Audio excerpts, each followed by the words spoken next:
Hai teman cerita, kalian pernah dengar tentang banjir besar di Sumatera? Ternyata ada kisah sedih dari hutan yang ikut menyebabkan banjir itu.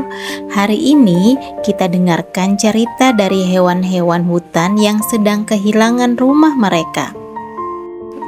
Assalamualaikum teman cerita.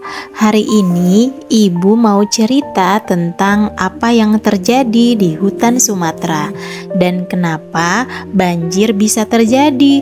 Ceritanya lucu, sedih, dan penuh pelajaran.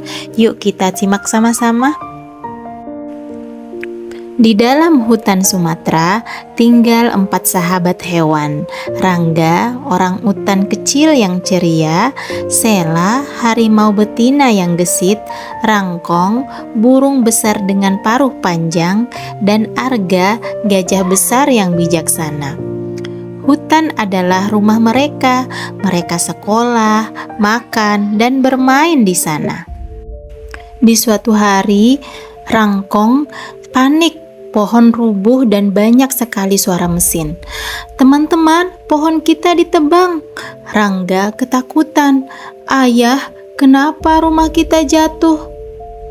Teman-teman, kalau pohon ditebang terlalu banyak, akar yang kuat itu ikut hilang. Padahal akar itu tugasnya memegang tanah supaya tidak longsor. Kemudian hujan turun deras sekali. Arga si gajah, hati-hati semuanya, tanah jadi licin. Sela si harimau pun berkata, jalurku berubah semua, lumpur di mana-mana. Air hujan tidak bisa diserap bumi karena pohonnya hilang, jadi air mengalir deras sekali menuju sungai. Air yang cepat itu berkumpul di sungai, dan akhirnya sungai meluap, airnya sampai ke desa. Rangga lalu berkata, teman-teman lihat, airnya masuk ke rumah manusia.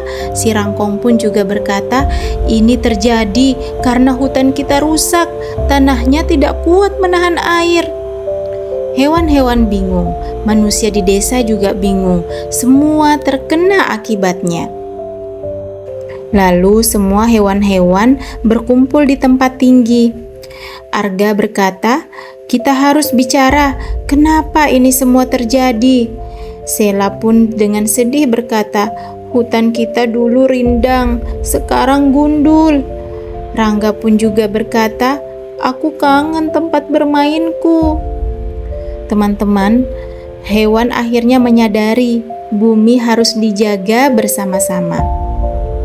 Teman cerita, Allah sudah mengingatkan kita tentang menjaga bumi. Ayat Quran surah Al-A'raf ayat 56, dan janganlah kamu membuat kerusakan di muka bumi setelah Allah memperbaikinya. Jadi kita harus sayang pada hutan, hewan, sungai, dan alam. Semua itu ciptaan Allah dan kita harus menjaga, bukan merusaknya.